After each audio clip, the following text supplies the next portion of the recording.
네, 이번 차시는 농산물 스마트 물류 혁신에 대해서 살펴보겠습니다. 유통하고 밀접한 연관이 있죠. 물센터 같은 경우. 그래서 물센터에 대한 이해와 스마트 물류센터가 무엇인지, 그리고 최근에 각광받고 있는 그 물류센터 유사한 개념이지만 풀필먼트라고 하는 겁니다. 세 번째, 스마트 콜드체인 시스템. 이 세 가지에 대해서 알아보도록 하겠습니다. 먼저 들어가기 전에 기본적으로 지금까지 우리는 1차 산업혁명부터 4차 산업혁명 지금까지 여러 가지 기술들이 도입되고 여러 가지 설비 또는 시스템 도입이 되었습니다. 먼저 대표적으로 2차 산업혁명과 3차 산업, 4차 산업을 제가 구분을 좀 해봤어요. 일단 1950년대에 냉장 컨테이너선이 2차 산업혁명의 대표적인 그러한 기술, 장비라고 할 수 있고요. 이때 이제 콜드체인 시스템이라는 그런 개념이 생겼어요. 3차 산업혁명, 이마트가 1996년도 서울의 창동에 오픈을 했죠. 그래서 유통의 획기적인 그런 시스템을 또는 판매 시스템 이거에 이제 도입되었죠. 그리고 1971년도 페덱스라고 하는 물류 특송업체, 전 세계적으로 아주 유명한 업체죠. 그래서 국제 특송업체, 마찬가지로 허브앤스포크라는 이러한 물류 배달 시스템을 구축을 했죠. 그리고 지금 여러분 아마존, 배달의 민족, 요기요, 아마존의 키바, 알리바바, 드론 등등 아주 우리 사회에 깊숙이 4차 산업혁명 기술들이 들어가 있습니다. 그래서 이제 우리는 물류 중심으로 좀 알아볼까 합니다. 사실 물류는요, 물이 중심이죠. 그러다 보니까 이 세계적으로 이제 지구는 사실 물류 활동은 죽을 때까지, 이 지구가 사라지기 전까지는 물류 활동은 끝까지 남아 있습니다, 여러분. 예. 가상으로 왔다 갔다 하는 건 제외하고는 특히 물류는요, 그만큼 중요하진 않지만 항상 꼭 필요한 그러한 활동이죠. 그래서 대표적으로 장소와 시간적 기능이 주 2대 기능이고요. 수량적인 거, 품질적인 거, 가격, 그리고 그러니까 인격적 통일, 이런 기능들이 있는데요. 그래서 주로 물류에서는 창고하고 운송, 그죠? 보관이라고 하죠. 보관과 운송을 많이 이야기합니다. 특히 이번 차시는 물류센터에 대해서 좀 알아볼까 합니다. 먼저 우리는 센터라는 것보다 창고가 익숙하죠. 창고, 뭐냐 하면요. 화물의 저장 관리, 집화, 모으는 거죠. 배송, 그리고 수급 조정 등을 위한 보관시설, 보관 장소 또는 이와 관련된 하역, 분류, 포장, 상표 부착 등에 필요한 기능을 갖춘 시설. 그래서 이 모든 것들이 전부 다 물류 활동이에요. 그리고 이제 물류센터는 물류산업발전법에서 정의하고 있습니다. 어떤 거냐면 원자재, 그 다음에 제품 등을 포함한 넓은 의미의 광의죠. 물자 보관센터를 말하고요. 배송센터는 유통을 위한 물자, 즉 백화점, 마트 등 소매를 위한 진열 상품으로 배송되기 전에 센터에 보관, 통과하기 위한 센터를 우리가 배송센터라고 합니다. 공장에서 생산하죠. 그래서 부품이라든지 재고센터를 그렇게 공장 가고 센터에 보관을 하고 이제 그 다음 단계 기지인 배송센터에 나갈 준비를 하는. 그래서 물류센터하고 배송센터는 약간 구분할 필요가 있어요. 물류센터하고 배송센터. 근데 대부분 이제 물류센터는 대부분 다 비슷해요. 구조는 약간 다를 수 있지만 기본적인 명칭은 다 비슷합니다. 지금 이제 여기 제품이 화물이 센터 들어오잖아요. 인바운드 투입이라고 하죠. 인바운드 투입. 여기 들어가는 거예요. 아웃바운드는 나오는 데예요. 스테이징 에어리어, 보관하고 쌓아있는 데죠. 쌓아놓고 여기는 스토리지, 저장하고 여기에서 이제 피킹 꺼집어내고 거기서 패킹 패키징이라고 하죠. 포장해서 출하하는. shipping은 선적 지역이죠. 그래서 A, B, C, D, E, F, G 구역만 나눠가지고 어디로 가야 될지. 그래서 중개 기능, 보관 기능, 가공 조립 기능이 기본적으로 물류센터에서 이루어지는 활동들이죠. 정리하자면요. 이 물류센터의 기능과 역할인데요. 특히 신속한 배송체제 구축에 의한 기업의 판매력을 강화합니다.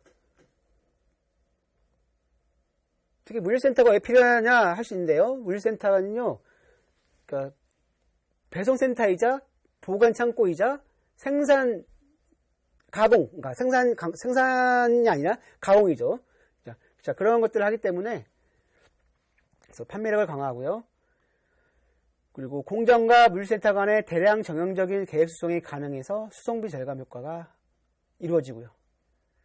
물류센터 정보網을 통해서 신속하고 정확한 재고 파악이 가능하여 과잉 재고 및 재고 편제를 방지합니다.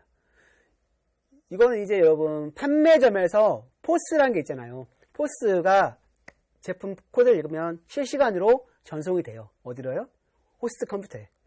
그러면 거기에서 재고 관리가 되죠. 그러면 어떤 점포에 지금 재고가 이만큼 있고 이만큼 없고 부족한 게 이거고 다 가요. 어디로? 물류센터로 갑니다.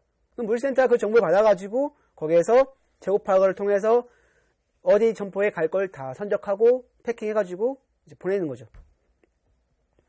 그리고 상류 기능과 물류 기능의 명확한 분리로 상거래와 관련된 상류의 중복 교체 수송을 방지합니다. 대부분 우리 농산물도 최근에 이제 저도 뭐 농산물, 수산물을 구매한 적 있어요. 그러면 생산지에서 오는 경우도 있지만요.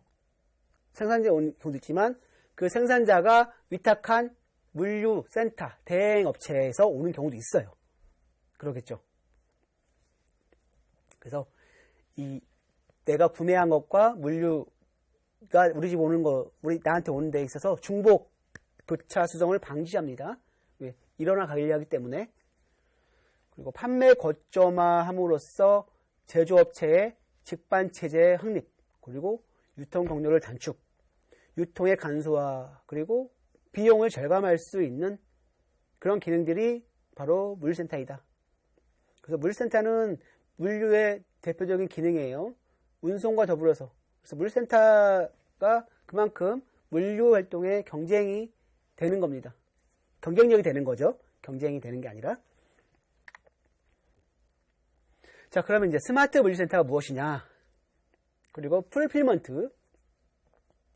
첨단 물류시설 및 설비, 운영 시스템 등을 도입하여 저비용, 고효율, 안전성, 친환경성 등에서 우수한 성능을 발휘할 수 있는 물류창고로서 어디에서 하냐면요. 국토교통부 장관의 인증을 받은 물류창고를 우리가 스마트 물류 엔진센터라고 합니다. 왜냐하면 특히 이 물류센터는 굉장히 큰 기간 산업이에요. 비용도 많이 들어가고요. 그래서 일반적으로 작은 기업들은 좀 어렵겠죠. 그래서 우리가 잘 알고 있는 뭐 CJ 대한통운, 기타 우리가 알고 있는 물류 기업들 있죠. 그런 기업들이 이런 스마트 물류센터 인증을 받고 있고요. 제가 지금 기준으로 최근에 한 12곳 정도? 뭐 어차피 데이터니까요. 데이터는 시간이 흐르면 할수록 더 늘어나기도 하니까요. 정확하게 뭐 몇 개라고 말씀드리기 그렇고요. 한 10여 개 정도가 지금 스마트 물류센터 인증을 받은 상태입니다. 우리 국내에서는. 그래서 2020년에 도입된 제도예요. 그래서 첨단 자동화된 시설, 장비 및 시스템을 도입해서 효율성, 안전성, 친환경성 이것들을 갖췄다고 판단되는 물류 시설을 국가가 스마트 물류센터로 인증하고 있고요. 거기에 따른 이제 행정이 있잖아요. 절차, 행정에 대한 인센티브 또는 재정적인 지원 등을 해줍니다. 네, 그래서 이커머스 물류 혁신 해가지고 CJ 대한통운 같은 경우에는 스마트 물류센터 인증제를 받은 기업이에요. 뭐 CJ 대한통운은 뭐 우리나라 사람들 중에 모르는 사람은 대부분 없겠죠, 사실은. 워낙에 거점과 포인트들이 많은 그러한 3자 분류업체고 택배 배송업체이기도 하고요. 그럼 풀필먼트가 무엇이냐? 자, 뭐냐면요. 원래는 아마존에서 도입된 개념이에요. 그래서 풀필먼트 바이 아마존 해가지고요. FBA 라는 용어로 이제 아마존에서 유래한 그러한 개념이에요. 상품 판매 이후에 창고에 입고되고 소비자에게 배송을 위해 출고되는 순간까지 거치는 모든 과정. 그러니까 판매 이후 제품이 창고에 입고되어서 소비자에게 배송을 하기까지 준비하는 그 출고되는 순간까지 모든 과정을, 일본의 프로세스를 우리가 풀필먼트라고 합니다. 어떻게 보면 신조어죠. 최근에 물류 신조어라고 할 수 있겠고요. 이제 기업은 창고에 재고를 그냥 제품을 보관하는 시대는 아니죠, 사실은. 예, 지금 창고는 전략적 물류 수단이에요, 이제는. 단순 보관 시대는 지났습니다. 기본적으로 보관, 수송, 하역, 유통 가공이 5대 기능이에요. 그리고 이제 거래처의 고객이 주문한 물량을 정확하고 빠르게 출고하게 되면요. 최종 고객에게 신속하고 정확하고 그죠? 안전하게 배송하는 것도 중요합니다. 그래서 5배송률, 배송 오류가 없는 것을 높이는 거죠. 5배송률을 줄이는 것도 하나의 품질 경영의 일환이죠. 그래서 우리 여러분 6시그마 있잖아요. 그죠? 6시그마 분량권 그러니까 ppm이잖아요. 1000만 개 중에 불량품이 2~3개. 그러니까 5배송이 1000만 번 주문하면 배송하면 2~3건 정도밖에 오류가 안 나는 그러한 6시그마, 그러한 품질 경영. 자, 풀필먼트가 가능하게 해준다. 물류센터에서는 배송에 관련해서는요. 그래서 입고부터 보관하고 포장하고 배송하고 반품 관리까지도. 자, 우리 반품 관리를 우리가 뭐라고 하냐면요. 역물류라고 합니다. 역물류. 그러니까 이렇게 생산하고 상품이 입고되고 배송까지 가는 걸 우리가 포워드 물류입니다. 전방 물류. 근데 이제 간 다음에 다시 역으로 온다고 해서 반품하잖아. 그 다음에 회수하잖아. 이걸 갖다 우리가 역물류. 리버스 로지스틱스라고 이렇게 얘기하거든요. 어렵죠? 그냥 흘러가는 거는 계획대로 하면 돼요. 스케줄링에 따라서. 근데 회수하고 반품하고 폐기하고 이런 것들은 계획적으로 안 됩니다. 잘. 그러니까 역물류가 좀 어려워요. 비용도 많이 들어가고. 그래서 반품 관리까지도 풀필먼트에서는 이제 같이 하는 그런 개념으로 이해하시면 될 것 같고요. 운영하는 유형이 있는데요. 오더 풀필먼트, 그 다음에 이커머스가 있어요. 재고 관리, 선별, 포장, 목적지까지의 배송 등을 처리하는 일반적인 풀필먼트와 모든 타입의 풀필먼트 서비스를 오더 풀필먼트. 우리 이커머스는 말 그대로 전자상 거래잖아요. 그래서 온라인을 이용한 고객 주문, 상품 선별, 포장, 배송 등과 같은 서비스를 우리가 이커머스 풀필먼트. 그래서 이걸 하는 업자들이 있고요. 이것만 하는 업자들이 있습니다. 업체들이라고 하죠. 여러분, 동대문 가면 유명한 게 있죠. 네, 의류. 그죠? 동대문 가면 유명한 상가들이 있잖아요. 네. 지금은 마찬가지로 동대문도 패션 의류 같은 경우에도 발송률을, 배송률을, 그러니까 5배송률을 줄이기 위해서 굉장히 노력합니다. 예전에는 이제 동대문이 유명하다 보니까 모아가지고 한 번에 일괄 배송하는 경우가 있습니다. 그러면 주문한 소비자 입장에서는 빨리 받고 싶은데 그렇지 않단 말이죠. 근데 지금 세상이 바뀌었어요. 시대가 바뀌었기 때문에 실시간 풀필먼트, 그러니까 실시간으로 소비자가 원하는 배송이 있다면 빠르빠르 해줘야 돼. 그래서 동대문 의류시장도 풀필먼트 같은 경우, 풀필먼트 시스템을 도입해가지고 발송률을, 그 다음에 배송을 최대한 신속하게, 안전하게 이렇게 하고 있습니다. 그렇죠?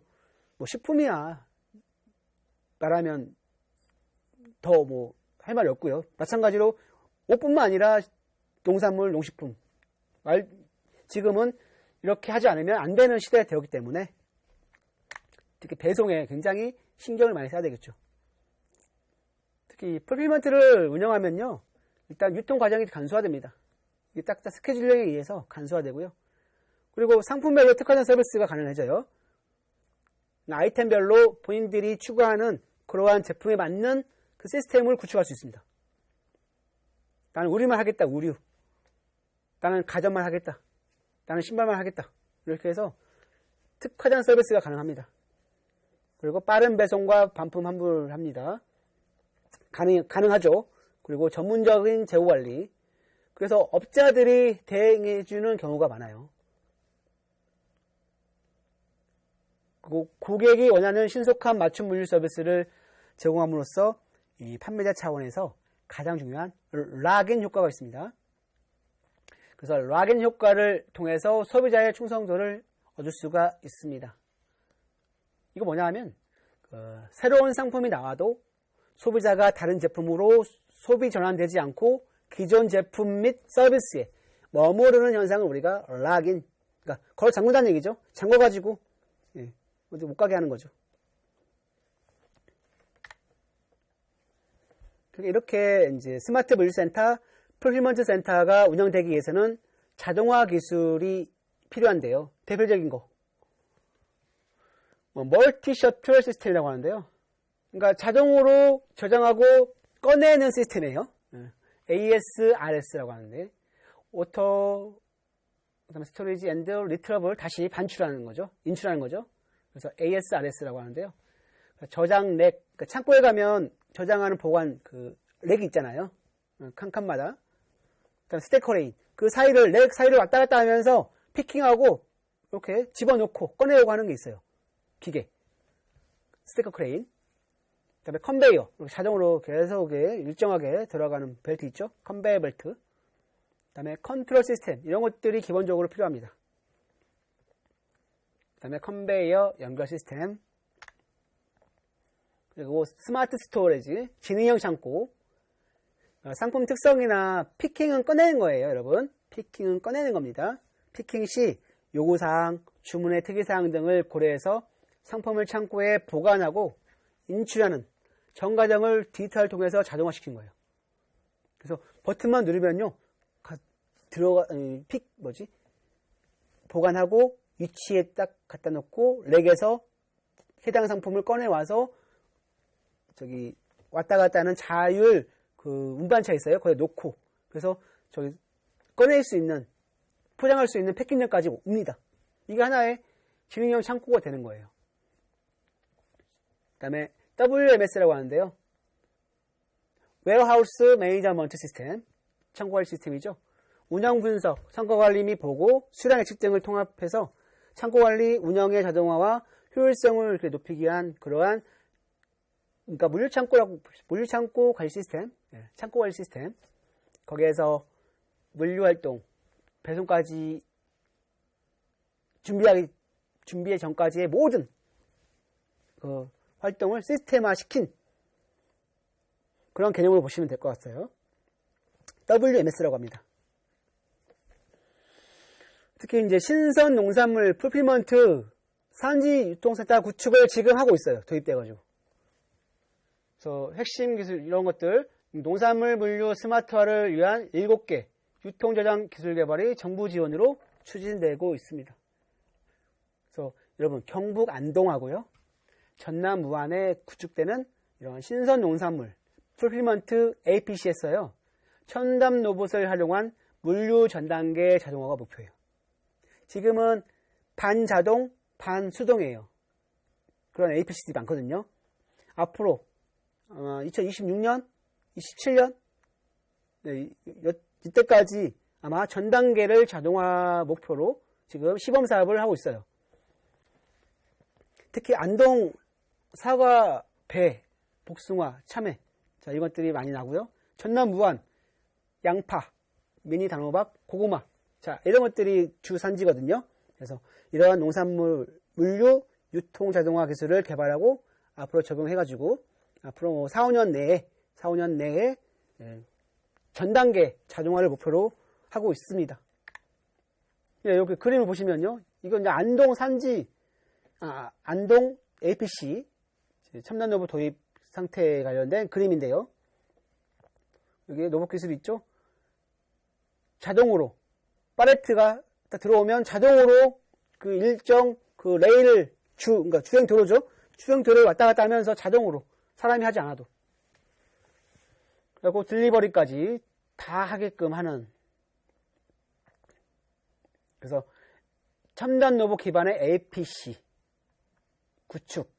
이게 기술, 구축 기술이죠.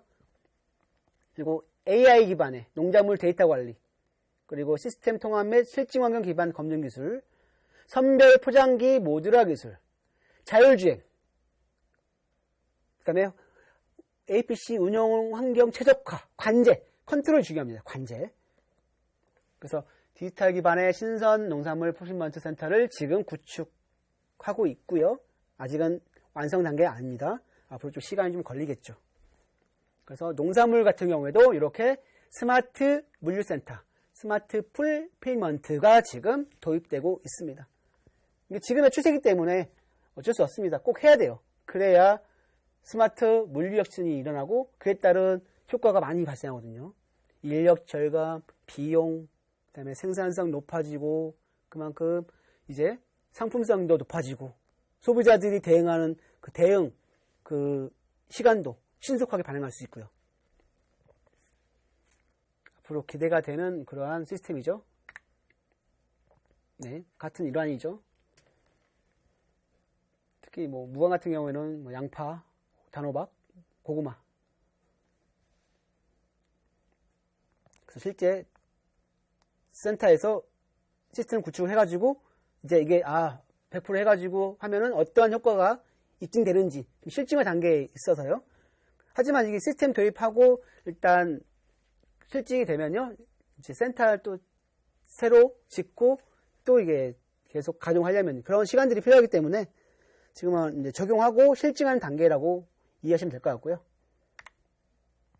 네, 이제 세 번째 주제는 스마트 콜드체인 관리 시스템이죠. 특히 이제 농산업은 같이 사슬 얘기를 안 할 수가 없는데요.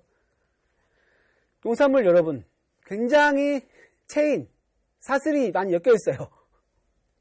기본적으로. 공산품은 굉장히 단순합니다. 하지만 농산물 같은 경우는 이 각 단계별 활동이 굉장히 많이 엮여 있어요. 투입 요소, 뭐 종자, 뭐 비료, 농약, 생산을 위한 투입이죠. 그 다음에 농가, 산지 유통, 저장 가공, 물류센터, 도매시장, 소매, 소비자. 어떻습니까? 굉장히 복잡하죠. 우리가 이걸 같이 살자고 하는데요. 이게 그러니까 서로 다 연관이 되어 있어서 서로 연계하고 서로 이제 협력하지 않으면 각 단계마다 부가가치를 생성할 수 없어요. 그러니까 서로 이제 이거는 해야 돼요. 경쟁력을, 시스템 자체가 돌아가야 경쟁력이 생기기 때문에. 그중 하나가 콜체인이라고 할 수 있는데요. 자, 콜체인 시스템은 뭡니까? 저온 물류. 우리말로 하면 저온 물류 시스템이죠. 특히 농축, 수산물 등의 신선식품의 경우 수확 직후 부패가 시작되는데 이 콜드체인으로 소비자에게 도착할 때까지 품질을 유지할 수가 있게 되었습니다. 이게 사실은 특히 농산물 이러한 부패가 되는 상품들이 수출이 가능했던 이유, 수입이 가능했던 이유, 바로 냉장 컨테이너선, 콜드체인 시스템의 발전 때문에 된 겁니다. 여러분 이해되시죠?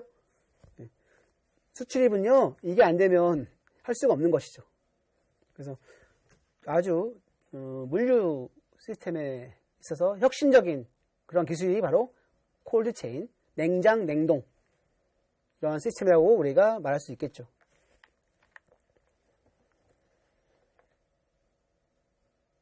특히 저온물류센터라고 합니다. 저온물류센터의 다양한 온도 범위는 채소, 유제품, 육류, 해산물, 그리고 냉동식품과 같은 부패하기 쉬운 신선식품의 품질과 이 보관 수명을 유지하도록 설계되었죠.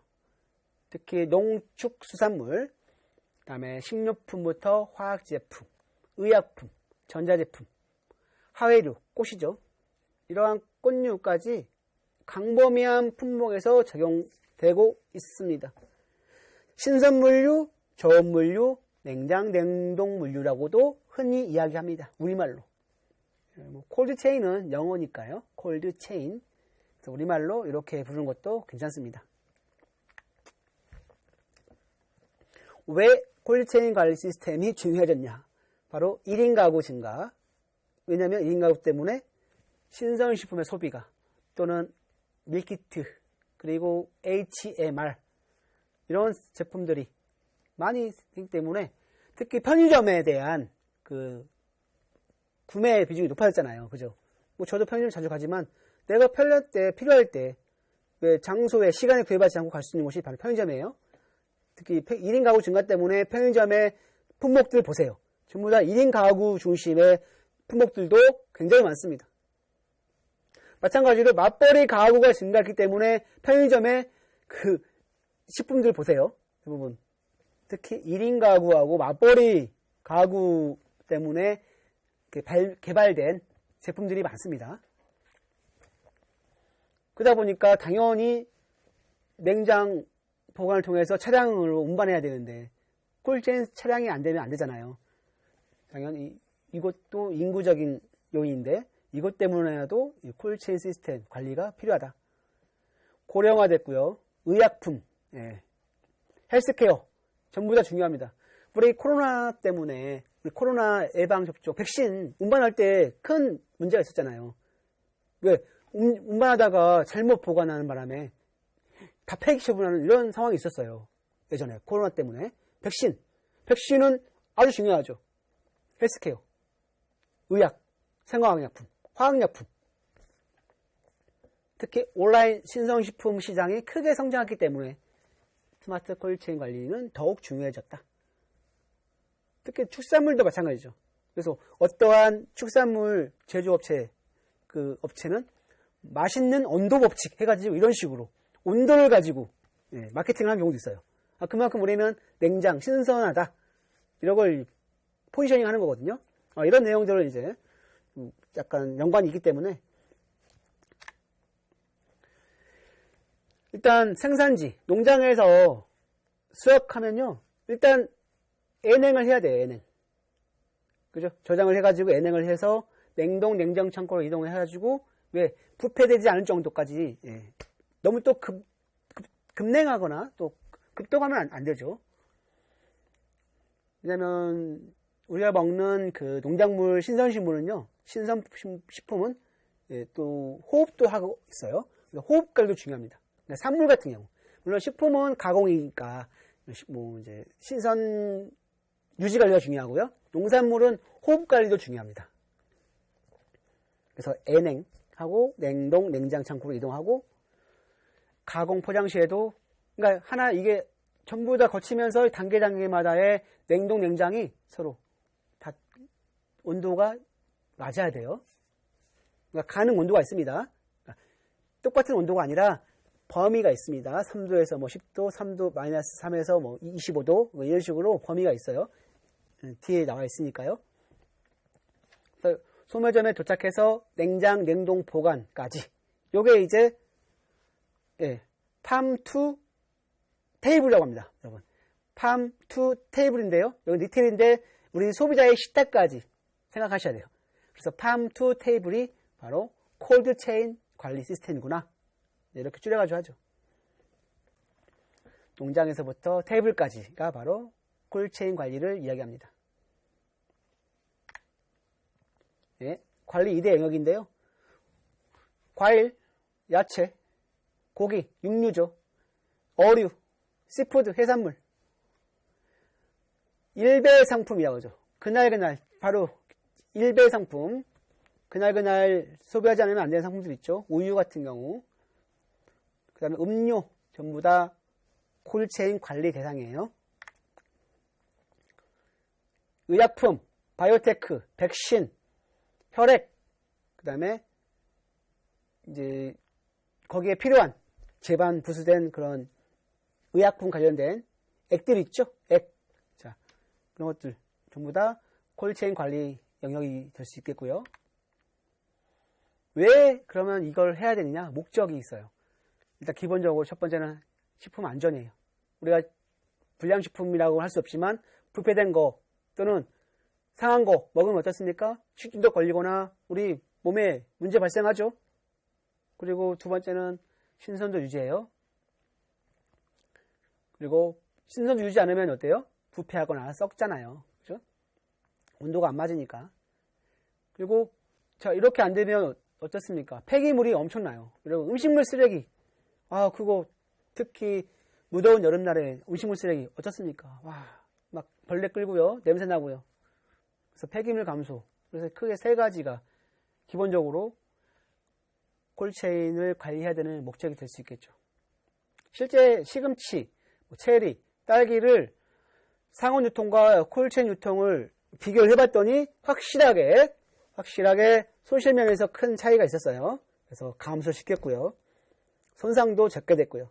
자, 이거는 좀 된 내용이고 확실하게 콜체인을 해야 되는 이유이기도 합니다. 이게 그래서 뭐 손실 85에서 20까지 4.4%인데 1.9, 65%인데 5% 미만 이런 식으로 각각의 재료에서 효과를 우리가 볼 수가 있었다.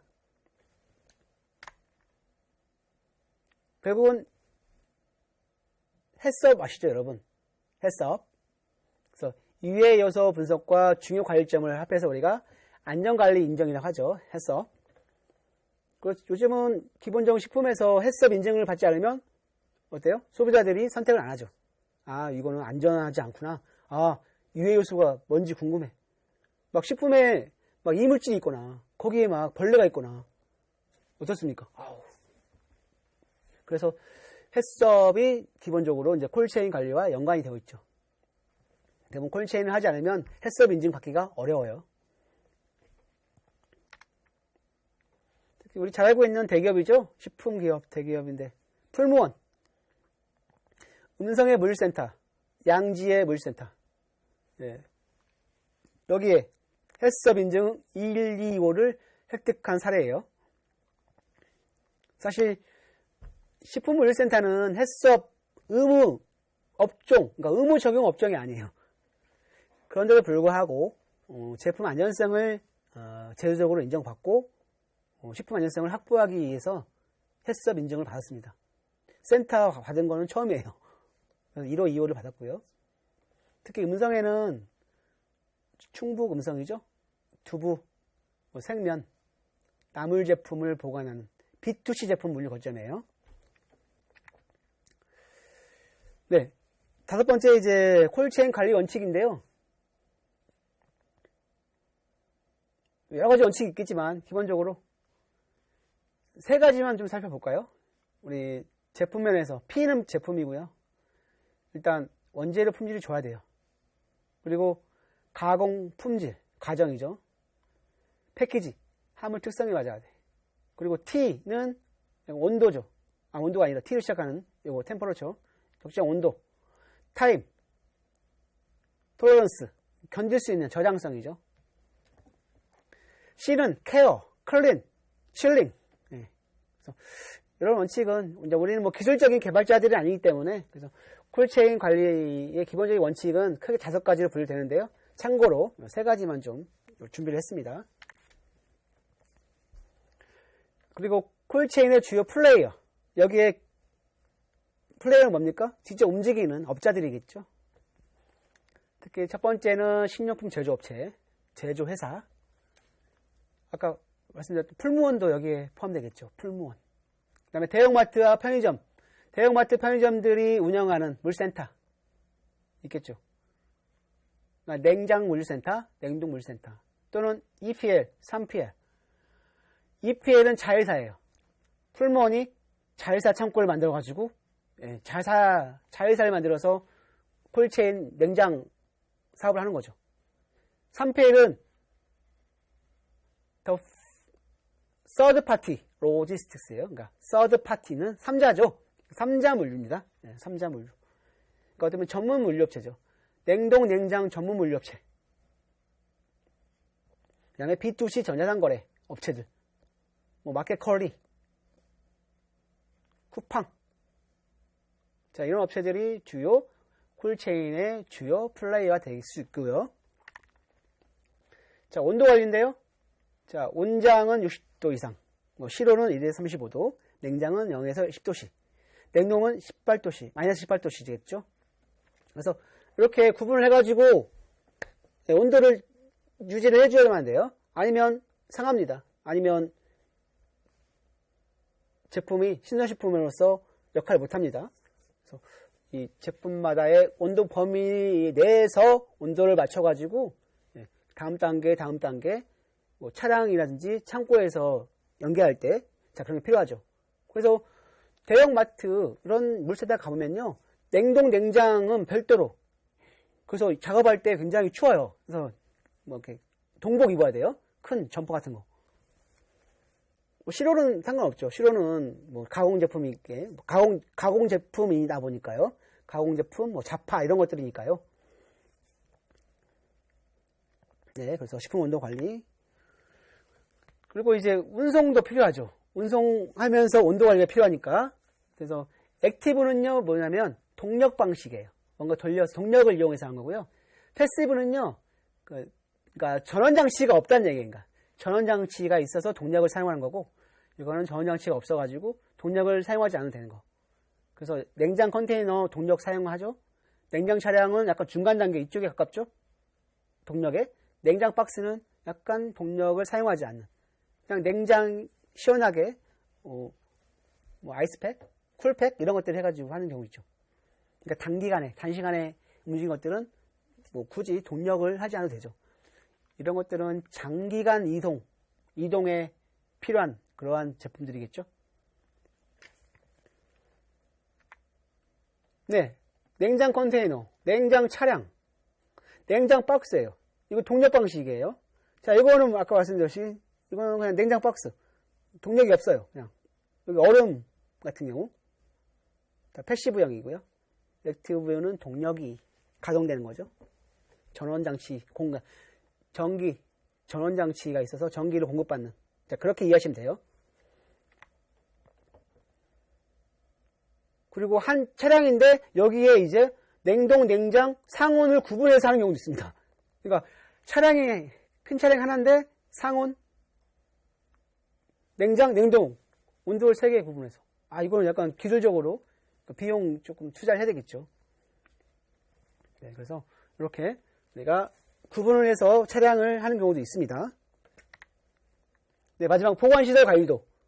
왜? 배송과 보관시설은 서로 연계가 되기 때문에. 그죠? 서로 연계가 되기 때문에 도크 들어가는 인바운드 제품 들어가는 부분 여기에서도 차량과 딱 결합해가지고요. 그 온도가 서로 맞게끔 서로 확연히 차이 나면 온도가 떨어지잖아요. 그래서 들어가는 입구부터 냉장 상태가 되어 있는 창고들이 있습니다. 내부 들어가면 냉장 상태, 아까 말했지만 그 온도가 그 유지를 해야 되죠. 그 유지가 되어 있습니다.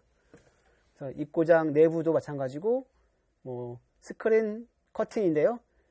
커튼을 통해서 또 차단을 시켜가지고 온도를 유지하는 구분하는 것이죠. 네, 그래서 스마트 콜체인 관리까지 해가지고요. 네, 스마트 물류혁신에 대해서 살펴봤습니다. 이번 차시는 여기까지 하겠습니다. 감사합니다.